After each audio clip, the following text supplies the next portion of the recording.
Hi, I'm Susan Swain, host of C-SPAN's Q&A, where we spend an hour with nonfiction writers and historians who add context to today's news. For our President's Day episode, journalist Alex Prud'homme, author of the new book, Dinner with the President, tells us how presidents since George Washington have used food to advance their policy and diplomatic goals. Throughout history, presidents have organized private, small group dinners with members of Congress and other strategic partners, personal visits to a president's second home, and grand state dinners at the White House to get intelligence, win support for their policies, and build alliances at home and abroad. Our conversation will begin in just a moment. Alex Prud'homme, the nation is marking President's Day, and you have a new book that has a different take on presidential history. Tell me about it. It's called Dinner with the President, Food, Politics, and a History of Breaking Bread at the White House.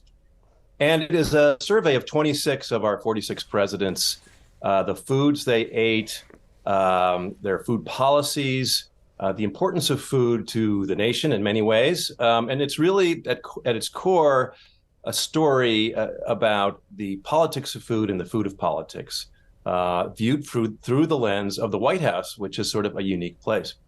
What inspired this? Well, I grew up in a household of foodies who like to talk politics around the dinner table. And so it was a kind of a combination of things. I wrote Julia Child's memoir, My Life in France, and some subsequent books about Julia. And in my research, I discovered that Julia had attended the White House on numerous occasions and televised two state dinners there. The first was in 1967 with LBJ, and the second was in 1976 when Gerald Ford hosted Queen Elizabeth and Prince Philip for the bicentennial. And so that notion intrigued me. The idea that she had was to show the people a side of the people's house that they had never seen before. Her cameras were the first ones ever to go into the White House kitchen and observe the incredible effort it takes to prepare for a state dinner and to pull it off.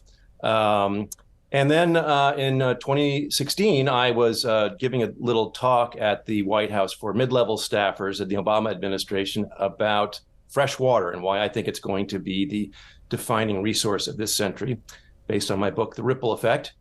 And a friend of mine worked at the Obama administration and offered to take me to lunch in the Navy Mess, which is a cafeteria on the ground floor, and then give me a quick private tour of the White House, which I had never seen up close and personal before. And to my surprise, I was emotionally impacted by that tour. I mean, you know, the White House looms large in our minds as a symbol, but it is also an actual functioning home, the nerve center of the United States, a decorative arts museum, and probably the most influential home in the world. So all these ideas were swirling around in the back of my mind, and without really realizing it, the idea kind of coalesced, that my interest in food and politics kind of came together in that moment. I was in the middle of other things. 2 years later, I returned, and in 2018, I began to work on this book, which is now coming out. It's called Dinner with the President. Readers, I think, will pretty quickly pick up that you had a lot of fun working on this project. Where are some of the places your research took you? Well, this was such a fun book to do because I'm a history nerd and a foodie, and it was just sort of a combination of all these things. COVID intervened halfway through, but I was able to go to places like Hyde Park, Monticello, Mount Vernon, the Woodrow Wilson House in Washington, and see these places, and of course the White House, and they really bring history alive. You see where these people lived. I mean, seeing FDR's kitchen, which is enormous and well appointed, compared to Woodrow Wilson's kitchen, which is kind of dark and slightly odd looking to my eye. And they had very different ideas about food, and it's sort of physically represented there. Or you go to Monticello and you see the fantastic gardens that are still functioning in this wonderful, weird house with sort of like going inside of his brain. And then you realize that this all functioned on the backs of slaves. And so there were many layers. And the subject of food and politics, it's an umbrella that covers many different subjects, everything from the president's personal tastes to local politics, global diplomacy, climate change, war, religion, gender, and so on. The hard thing for me was to decide what not to use, because as I began to research this, I realized that every president has an interesting food story. And so I had to winnow it down, left a lot on the cutting room floor, hope to return to some of it at some point, but, really had a ball putting it together. And then halfway through it, COVID hit, and I wasn't able to go to these places any longer. But I had the great fortune of meeting people at the Smithsonian and at the Library of Congress and at some of the presidential libraries who helped me out while we were all twiddling our thumbs during the pandemic. So eventually the book came out. It was delayed a year by COVID because we literally couldn't produce the book. I'm not the only one who had that problem. But here we are, and I'm really happy to get out and talk about it. So you say that it covers many subjects, but did you find that certain themes came through pretty clearly through your research? Yes. Of course, one's own biases come through, but I was fascinated by the role of enslaved people in the White House kitchen and in the development of American cuisine as we know it today. I try to highlight the role of first ladies and first families where appropriate. Turns out that first ladies are not only important for the domestic sphere of the White House, but also politically. Some women really enjoyed the role, like Dolly Madison or Jackie Kennedy, although she had kind of mixed feelings, or Nancy Reagan. Others really didn't like it. Bess Truman hated being first lady and would go back to Missouri every chance she got. I thought that was interesting, and the way that personal dynamics within the first family can affect a much broader sphere. I won't say it affected the world, but it could affect the administration for better and for worse. The role of indigenous people, the role of different cuisines coming together to form what we now think of as American cookery. In the early days, our cooking was reliant on basically English recipes from books that were brought over. But those were combined with indigenous ingredients like venison and corn and wild turkey, ultimately tomatoes, the spices and herbs from some of the slave cooks, the tools and techniques of the French, in this wonderful amalgam of cookery. One of the people that really began to codify all this was Thomas Jefferson's slave, James Hemings, who Jefferson brought to Paris when he was an 18-year-old boy, trained him in some of Paris's finest kitchens, brought him back to the States, and used him as a political tool, essentially. Hemings cooked for George Washington and Hamilton and Adams and leading politicians of the day, and of course diplomats who came over for dinner. And he was a wonderful intuitive cook. He cooked over open fire, which is difficult, and he had real technique. And his story is kind of fascinating to me. So, there's all of these little strands. I love the way that Jackie Kennedy, for example, based her entertaining on that of King Louis XIV of France, who was known as the Sun King, and very intentionally used delicious food and wonderful entertainment as a way of brokering diplomatic deals or business deals or even marriages. It was a way of keeping his friends close and his enemies closer.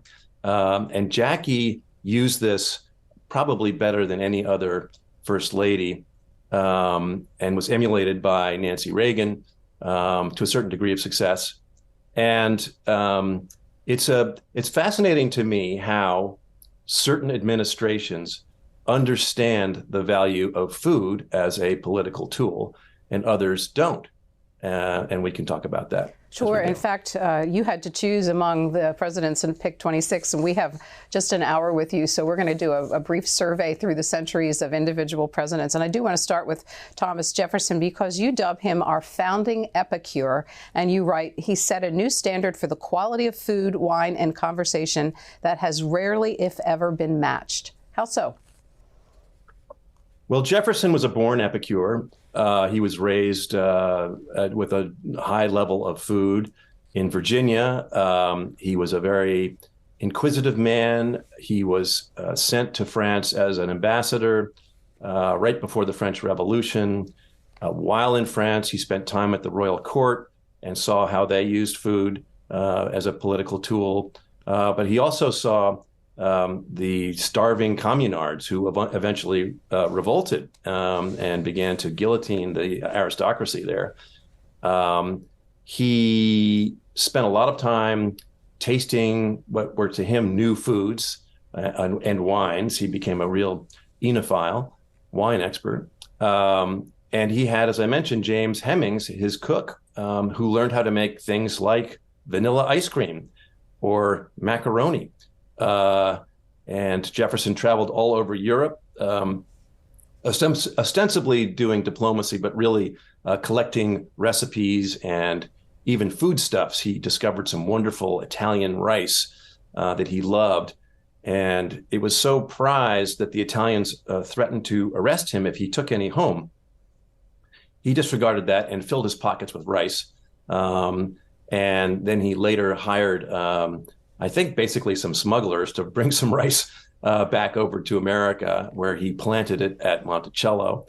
So he was a real foodie who appreciated food as a political tool, but also appreciated it aesthetically. And his favorite thing to do was to have a dinner party that began early, involved multiple courses, scintillating conversation, with people that he agreed and disagreed with, lots to drink, and talking late into the night. And some of his staff got weary of waiting for them to finish up so that they could go home at the end of the evening. But he's the kind of guy that I would have loved to hung out with, and he was very wise about using food to broker deals. We can have a video that explains some of the inventions he had in his dining room. We're going to watch this. It's just a minute long. In the Monticello dining room, there are a number of contraptions and conveniences that would limit the number of enslaved people that would be required to be present for the dinners. So the food would come in through a side door with revolving shelves, so that the enslaved waiters bringing the food from the kitchen underneath the house would not have to be entering the room and exiting the room nonstop. They could put the food on the door outside the room, and the enslaved butler, Burl Colbert, could simply turn the door and bring the food into the room. The wine cellar was located directly beneath the dining room, and on either side of the fireplace, Jefferson had built into the mantel wine dumbwaiters, so that the wine could be delivered straight up through the sides of the fireplace. So he's using these contraptions to limit the coming and going of enslaved servants, but at the same time, there's a lot of work going on behind the scenes by those enslaved servants to make that dinner and the engaging conversation taking place possible. Alex Prud'homme, you write that he brought some of these techniques to the White House, and one of his goals was not to have loose lips reporting on the conversations that were going on in these dining rooms. Yeah, that's right. He understood that breaking bread together was an opportunity for people to talk outside of the normal political channels. So he would invite people over who disagreed with each other vehemently in public, and they would break bread together in private and work out their differences, or at least agree to disagree, and to work around it and create some legislation that more or less satisfied everyone. And he didn't want the slaves or anyone else listening in and misconstruing what was being said or leaking what was being said because it was so sensitive and private. And these, so-called backroom deals really were effective. And in fact, in the musical Hamilton, Lin-Manuel Miranda has a whole rap. The song is called "The Room Where It Happened," and that was in reference to a famous dinner which took place before Jefferson was president, when he brokered a deal between Madison and Hamilton to essentially save the Union, this young nation that we had, which was really an idea more than a functioning democracy. George Washington was president, and the warring factions were essentially North and South, and North being represented by Hamilton, the South by Madison. And the issues were how to structure the debt after the Revolution and essentially create a financial system using taxation, and also where to build a federal city, which ultimately became Washington, D.C. And the public dialogue had gotten so poisonous that it was sort of beyond the point of repair. And so Jefferson was concerned that the young nation would fall apart. And so he invited Hamilton and Madison over for dinner, and they broke bread. And at first they wouldn't talk to each other, but eventually the wine and the delicious food made by James Hemings softened them, and they began to actually talk frankly, and they hashed out a deal, which became known as the dinner table bargain.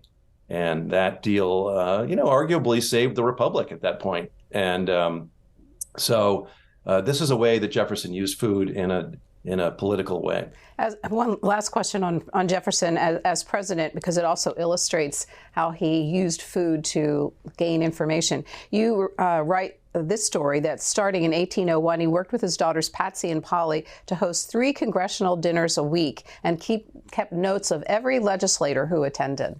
How did he use that information? Isn't that great? Well, again, he affected this kind of carefree air, but underneath it all, he was very calculating, and he would invite people from different parties, the Federalists on one side and the Democratic Republicans on the other, and would essentially use these dinners to gather intelligence and figure out what they were really after, where deals could be made, where deals could not be made, to kind of keep a finger on the pulse of Washington, which at that time was a small backwater city, still very much under construction and formation. And he understood that a lot of these congressmen came from far away. They were often alone. They either didn't have families or couldn't bring their families. They were living in these boarding houses. They were kind of from very different backgrounds. And so it was kind of a stroke of genius to bring them together over something to eat and drink, make them feel comfortable, make them feel heard, and to then extract information from them, let them know where he stood on things. And it was really effective. I'm going to fast forward 80 plus years to Ulysses S. Grant. Yes. What interested me in this chapter is that he came into office as a meat and potatoes military man. And you write of him that the evolution of the Grant's palates mirrored that of the American public, which became wealthier and more sophisticated after the Civil War. Tell me more about that. Well, Grant was famously a military man. You may recall that he was also an alcoholic, which was the demon that stood on his shoulder his entire life, and he really fought against it. Before the Civil War, his alcoholism was noticed by his commanding officers, and he was cashiered. He ended up selling wood, firewood on the corner of the street. He had a family, and it was really down in the dumps. And then the Civil War, ironically, resurrected him, and he proved himself to be what they called unconditional surrender Grant on the battlefield, and eventually became the head of the U.S. Army, and then was elected president. And he as you said, was a meat and potatoes guy to begin with. He liked to have Army stewards prepare, giant slabs of roast beef and mashed potatoes and turkey and more turkey and some cheese and apple pie.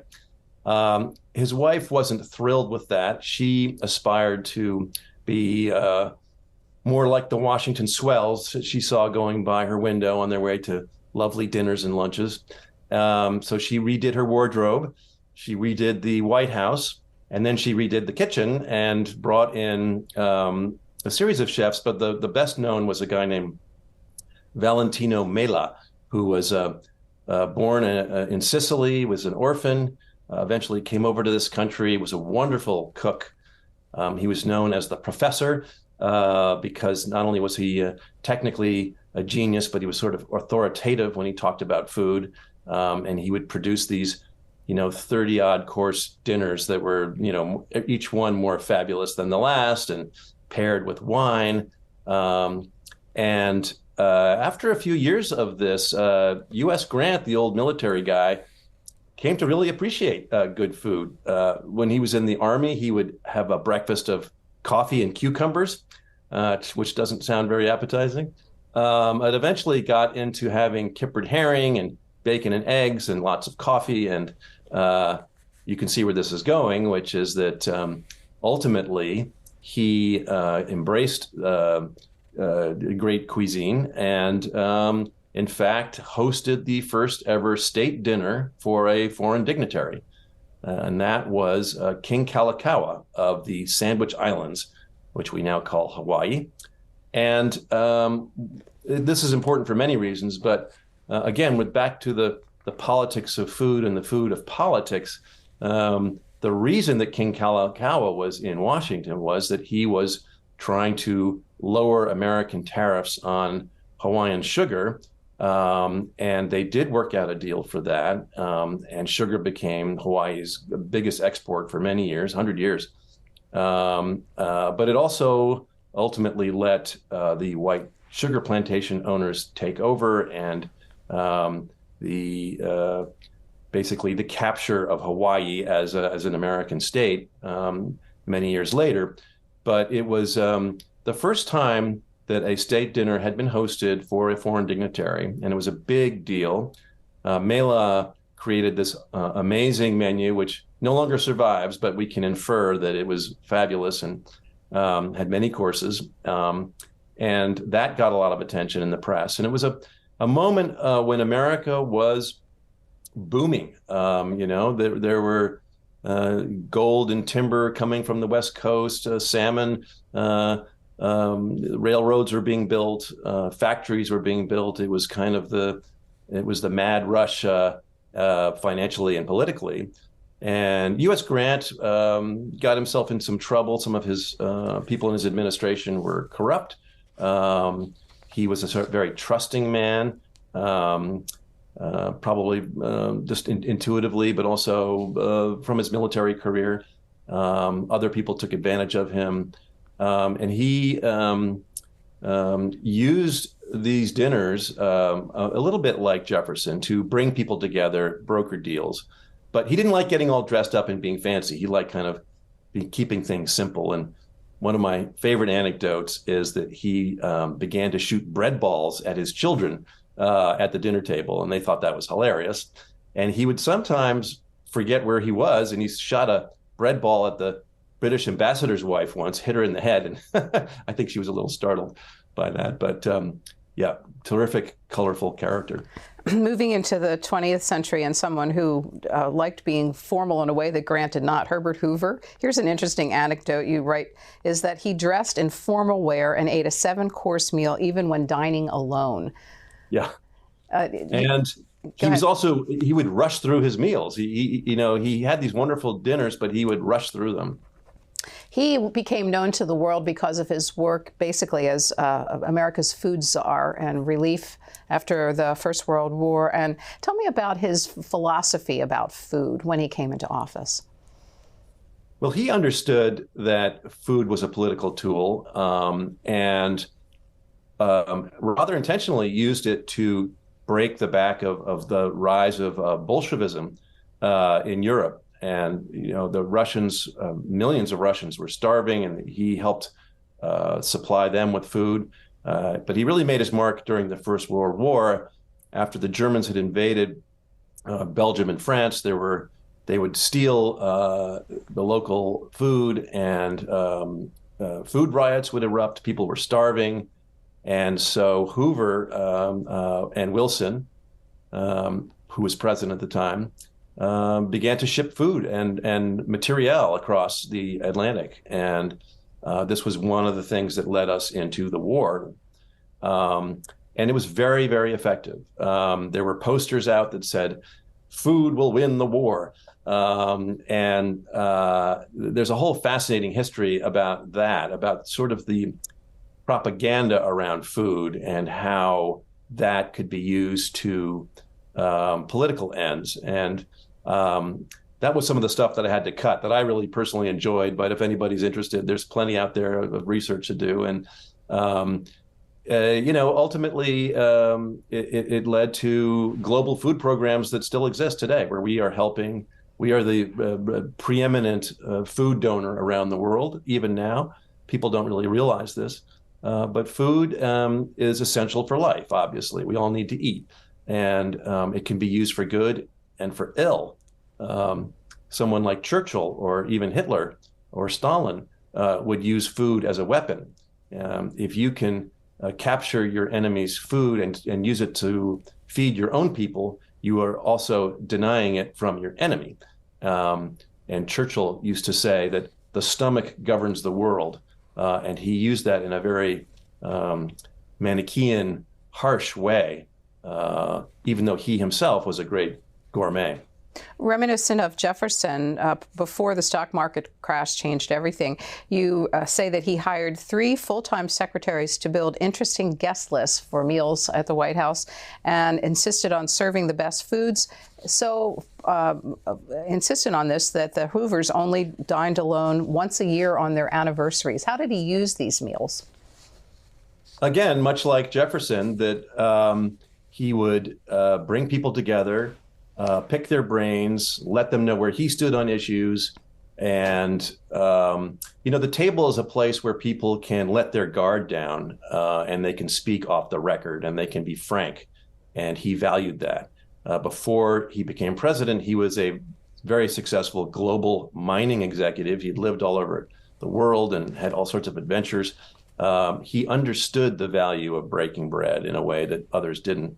But, ironically, he had to contend with depression when people were starving. And in the beginning of that, he had a bit of a tin ear. He didn't realize that his fabulous meals at the White House weren't playing well politically while people were starving on the streets.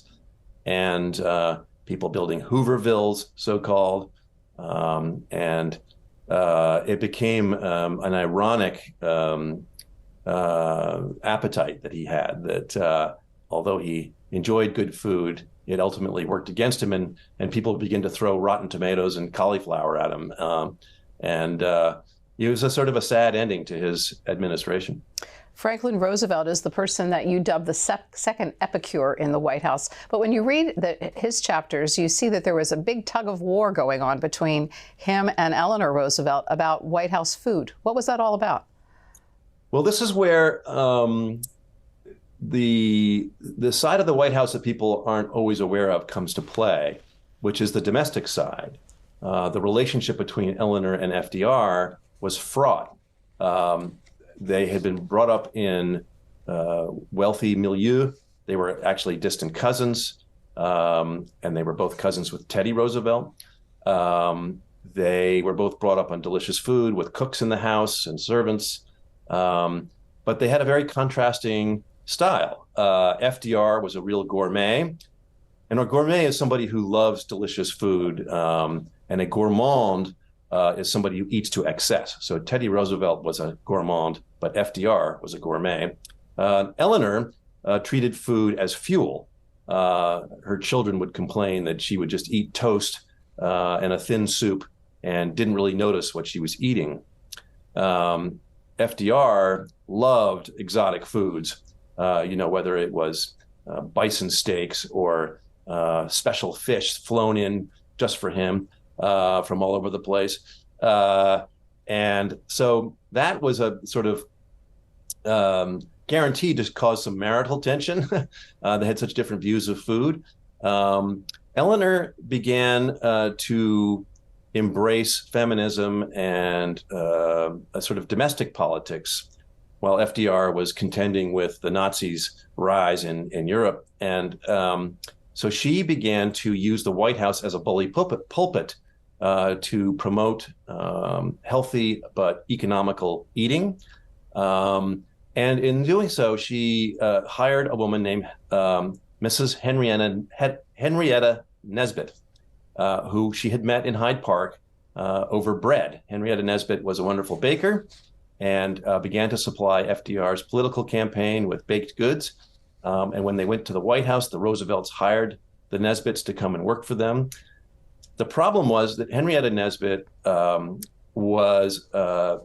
had no idea about food, really, and no idea about supplying the White House, which was a very active place with lots of people under a bright spotlight. She didn't do the cooking. She was hired as the housekeeper, but she was in charge of the kitchen and the procurement of food. When rationing came on, she began to use leftovers and serve just horrible dishes like spaghetti with boiled carrots on top, or a so-called salad made of Jell-O with marshmallows in it, or crushed candy canes. And so for FDR, this was kind of a torture. She would also serve things like liver and beans 5 or 6 days in a row, or oatmeal, 2 weeks in a row for breakfast every day. And he rebelled and would yell and scream, but he never fired her, which I thought was curious.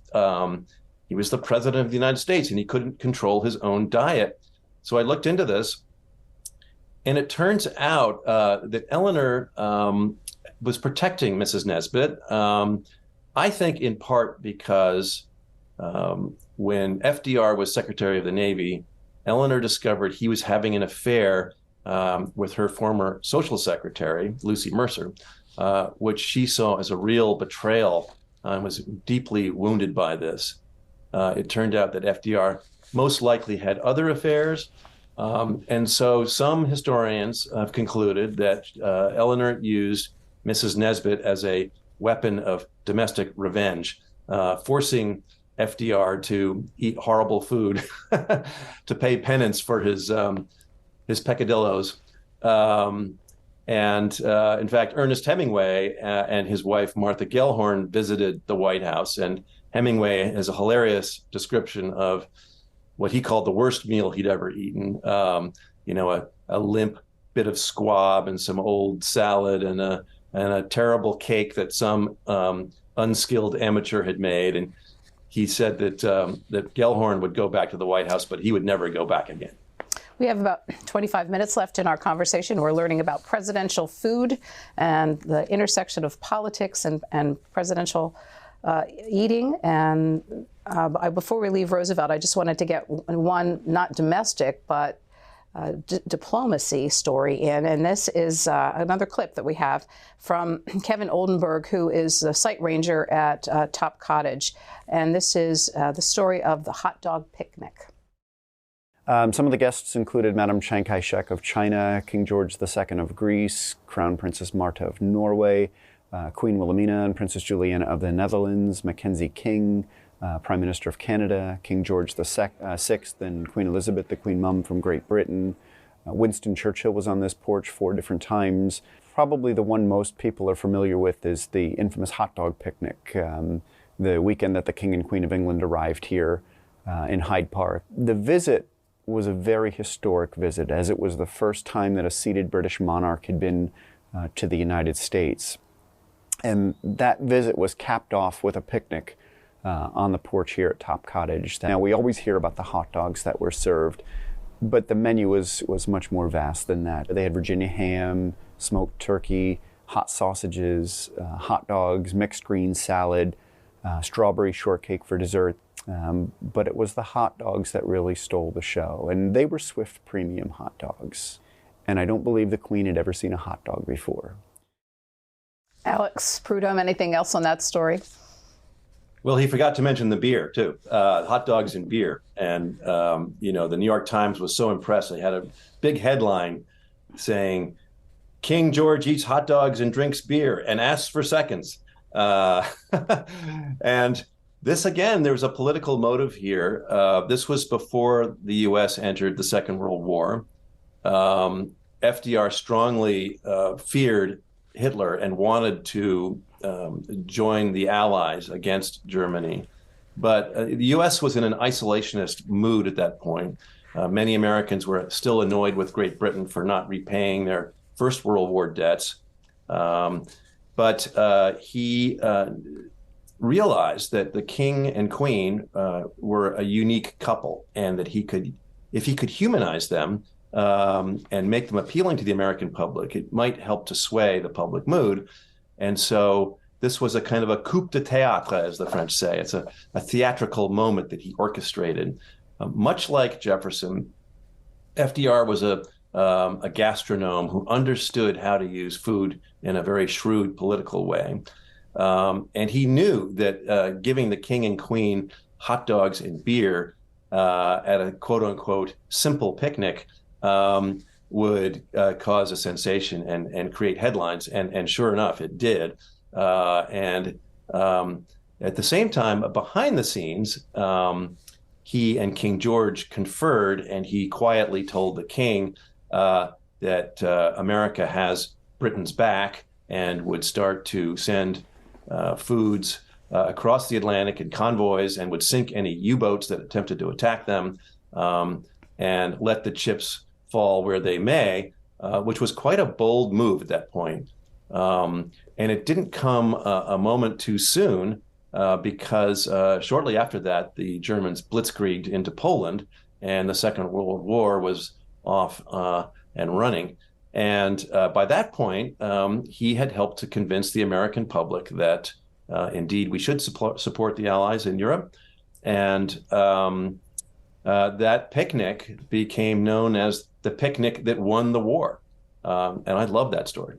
So FDR used Top Cottage as his place to bring people into the fold. Dwight Eisenhower had the farm in Gettysburg, where he did much the same thing. And then there's LBJ and his ranch in West Texas. Visited it 74 times in the 5 years that he was in office. And you say he was a practitioner of barbecue diplomacy. How did it work?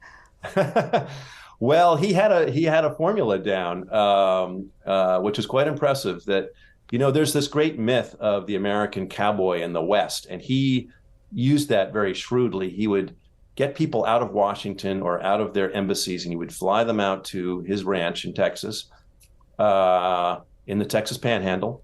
And the formula worked like this. You would show up at the ranch, and he would take you on a leisurely horseback ride around the ranch and show you this and that. And then he'd give you a beer to quench your thirst.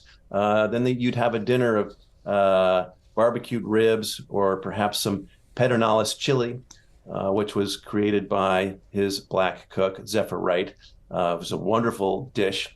And a big, thick piece of cake, some cornbread, more beer, maybe a little bourbon, or whiskey of some kind. And then he'd move in, he'd say, now, I'd like you to do me a favor. And whether that was a congressman or Konrad Adenauer of Germany or whoever was visiting, this was a very effective tool, because few people could resist his charm, the ranch, and the food and drink. But at the same time, does he not also hold the record for the most state dinners, 55? Yeah. So what does that say? He was also using the White House as a tool. Exactly right. Yeah. He understood it. He was a man who was very observant. He had a little bit of a chip on his shoulder. He kind of came from the wrong side of the tracks. He had grown up, near starvation. His family occasionally ran out of food, and they would have to borrow meals essentially from neighbors or ask for handouts. And so food for him was a loaded subject. And once he was in a position to create food legislation, programs to help the poor get food, they were very personal efforts by him. Again, I mentioned Zephyr Wright, his personal cook. She helped to persuade him to write the Civil Rights Act, and after he signed it, he gave her the pen. So food for him was a potent metaphor and message, and he understood its power in a very visceral way that many presidents don't. One point we have not gotten on the table is how is all this paid for, this entertaining by presidents? Well, that's a good question, and it's still confusing today. The tradition is that official dinners, state dinners in particular, which can be very expensive, sometimes millions of dollars, and take months and months of planning, those are paid for by the U.S. government. However, the president and the first family are essentially employees of the government, and they have to pay their own way. They have to buy their own food, their own clothes, their own toiletries, whatever. And so this has been a sticking point for some presidents who don't come from means. People like Harry Truman, for example, who was a haberdasher in Missouri and did not have great fortune behind him. But if you were someone like JFK, he had his father's vast fortune to rely on. Or if you were someone like Jefferson, who had a slave plantation, you had plenty of money to entertain in a style, in a high style. And so, it's a point of contention. So let's fast forward to the 1980s and Ronald Reagan. A statistic in your book, 75,761 people dined at the White House during the first Reagan term. What was he using all those meals for? Well, Nancy Reagan modeled her entertaining on Jackie Kennedy. She claimed she didn't, but very clearly she did. And was actually quite effective in reaching across the aisle and brokering deals. You may remember that the Reagan years were politically tense, but behind the scenes, Nancy managed to orchestrate various dinners with the so-called opposition, Democrats who held sway in Washington at the time, even going into so-called enemy territory, going into the Graham household, the people who ran the Washington Post, or into private clubs. But Nancy also understood the value of pomp and circumstance. And so one of the first big events that they did at the Reagan White House was a celebration of Reagan's birthday. And that was a black tie affair, very fancy. But this was considered a private party that their wealthy friends helped to pay for. And there's less press scrutiny. It's all kind of off the record. And the private parties tend to be a lot more fun, a little looser. They aren't constricted by protocol. It's basically their personal friends, their donors, their political allies coming over. Reagan used food, interestingly, to connect with his base. He's famous for his jelly beans. The jelly beans are an interesting story because they appear to be just kind of a sweet, trivial candy, but actually, the backstory is that he started eating jelly beans because he was weaning himself off of tobacco. He was a pipe smoker. And then he used jelly beans to judge people's character. If someone came into his office and began to pick out certain colored beans and not eat them, he took note of that. It meant something about that person to him. And it was also a way of using food to relate to his voters. He would say, well, I like this simple, sweet candy. You like it. Therefore, vote for me. In fact, he didn't actually even have to say that. He just used the jelly beans as a metaphor for his good-natured, folksy demeanor. He would hold up a big jar of jelly beans and show it to the cameras and smile. And it did backfire at one point when there was sort of a coming together of events where he was eating jelly beans, which are a sugary candy.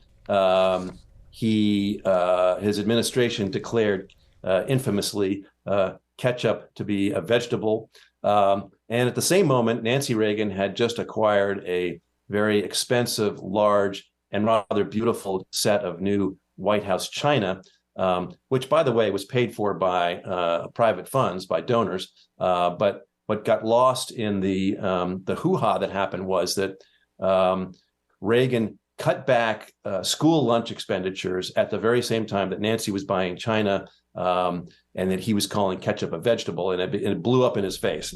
And that's the downside. If you're a president, every bite you take matters. And that was an example where a seemingly simple situation spun out of control. He was just shy of LBJ's 55 state dinners. Two of them you write about. One was, actually a few of them, but one became emblematic of the 1980s, Charles and Diana arriving at the White House. But his most significant was his state dinner with Mikhail Gorbachev. Why? Well, this was essentially the curtains being drawn over the Cold War.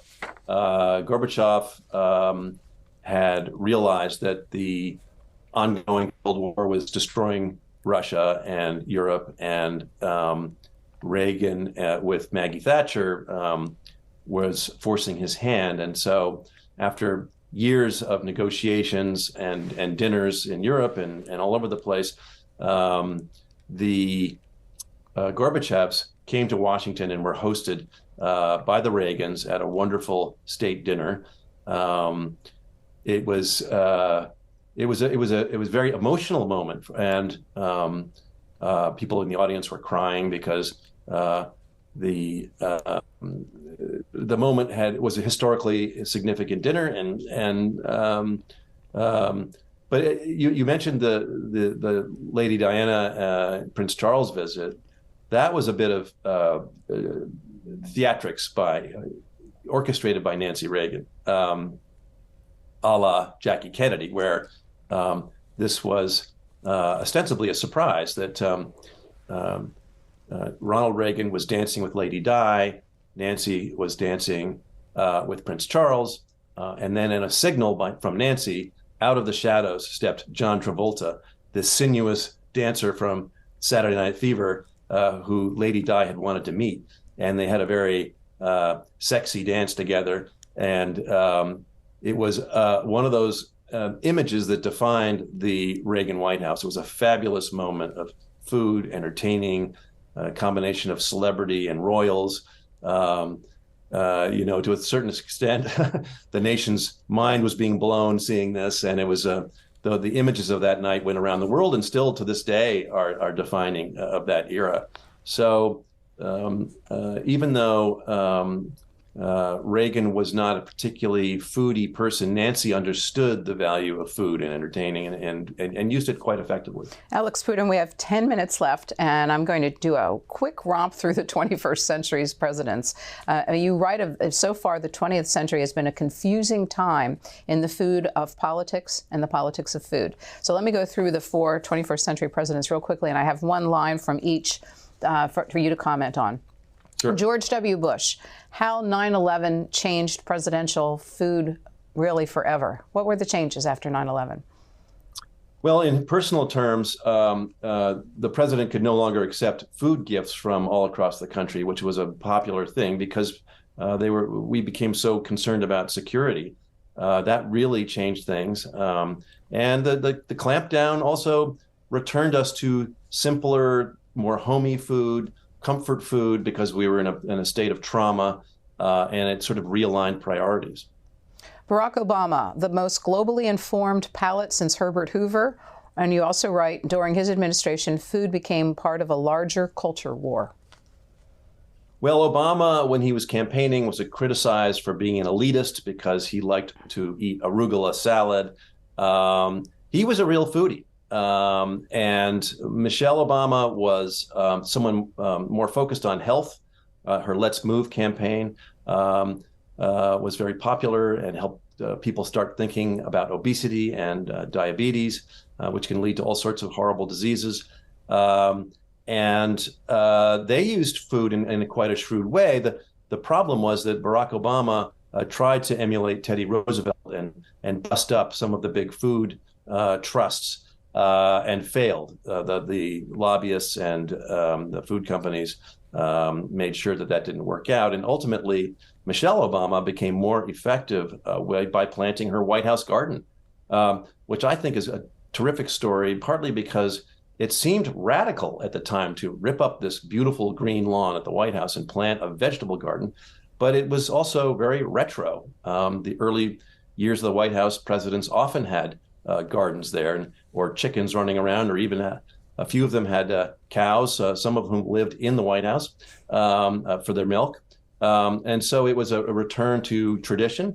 It was not only a message about healthy eating, it was also a message about the politics of food. And Michelle understood that and was a little tentative about jumping into that battle, but ultimately did. And that proved more effective in getting the message out than the president's legislation. Of Donald Trump, you write, he understood the politics of the dinner table better than any other president since the Kennedys. Yeah, people can't believe it when I say that, but it's true. He used food in a very shrewd way. I'm not sure how well thought out it was. He liked to say that he operated from his gut, literally and metaphorically. And so when he would tweet pictures of his taco bowl or his Pizza Hut or his McBurgers, this directly appealed to his base. I talked to some academics about this.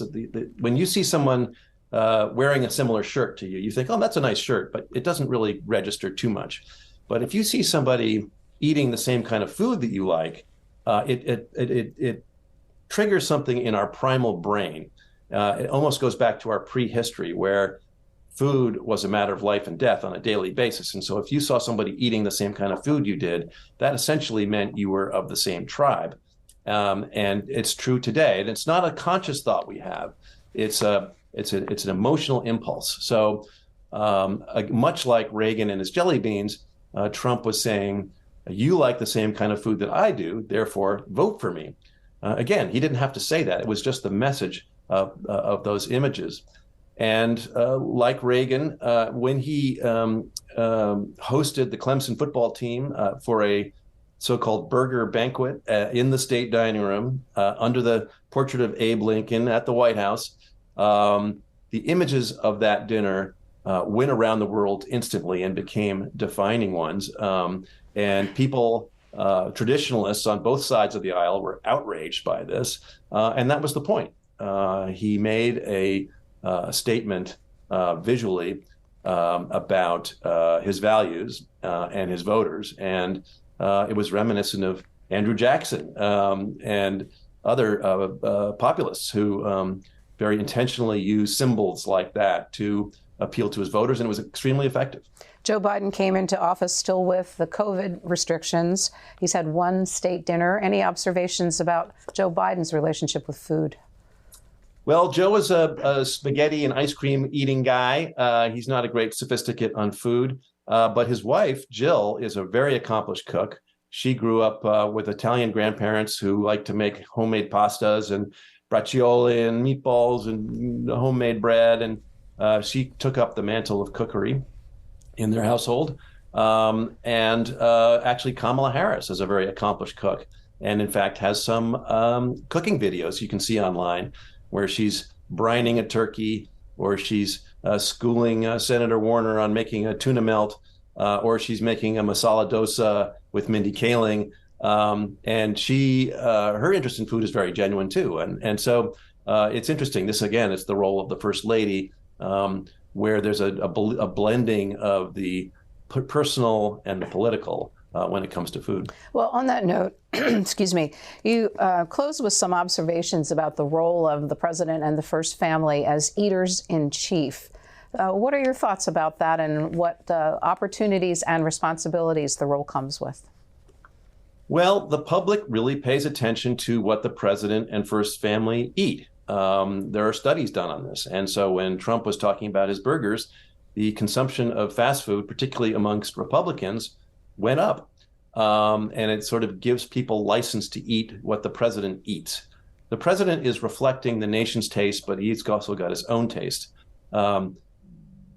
Looking back, there are foods like possum or squirrel stew or turtle soup that past presidents have eaten that were very trendy in their day that we considered weird or even disgusting now. But when they would eat those things, the presidents inspired the public.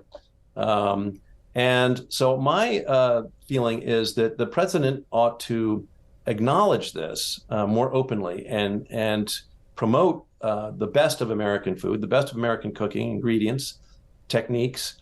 I think we ought to showcase the White House kitchen and cooks. The kitchen, the executive kitchen, is on the ground floor. It's kind of a very small space hidden away. I think we ought to physically and metaphorically elevate the kitchen, bring it upstairs, put it in the sunlight, allow the public to have a peek at it from a safe distance, and see these wonderful meals being made there by these very accomplished cooks, and that are feeding the president and first family on a daily basis, but also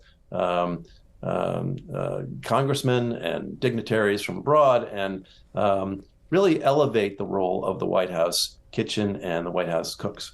We have 2 minutes left. Do you want to tell the story of your state dinner that you hosted? Well, this was a really fun thing. I managed to get in right before COVID started, luckily enough. I had been trying to get invited to a state dinner while working on this book. The Trump administration only held 2 of them and didn't see fit to invite me because I wanted to do what Julia Child had done way back, which was to cover a state dinner, show the American public a side of the White House that they don't normally see. I was denied that opportunity. And so I got creative and I decided to create my own state dinner. Through hook and by crook, I managed to convince a former White House cook, John Mueller, to cook a wonderful dinner. Each of the courses was based on a real recipe used at the White House for a state dinner and has a story behind it. We started with mushroom soup, moved on to a delicious salmon, a salad with Amish cheese, and finished with a chocolate bomb that was fabulous. And I invited 10 people who had either worked at the White House or covered it for the Washington Post or were food historians. And we had a lively conversation about what it's like to be at a state dinner and why it's still important and still relevant, even in this era of the internet. And how human connection over food is this seemingly hardwired into us humans. We just seem to need to eat together, whether we like each other or not. And it's a great way of brokering dialogue and moving things forward. Alex Prud'homme's book also has just a few historic presidential recipes included for your readers. The book is titled Dinner with the President, Food, Politics, and a History of Breaking Bread at the White House. Thanks so much for spending an hour with us. My pleasure. Thanks so much. And let's all break bread together. Thanks for listening to C-SPAN's Q&A, and subscribe to us wherever you get your podcasts so you'll never miss an episode. And while you're there, please take a minute to rate and review us. You can also send us an email about Q&A at podcasts@c-span.org. Send me your questions, your comments, or ideas. Your feedback is welcome.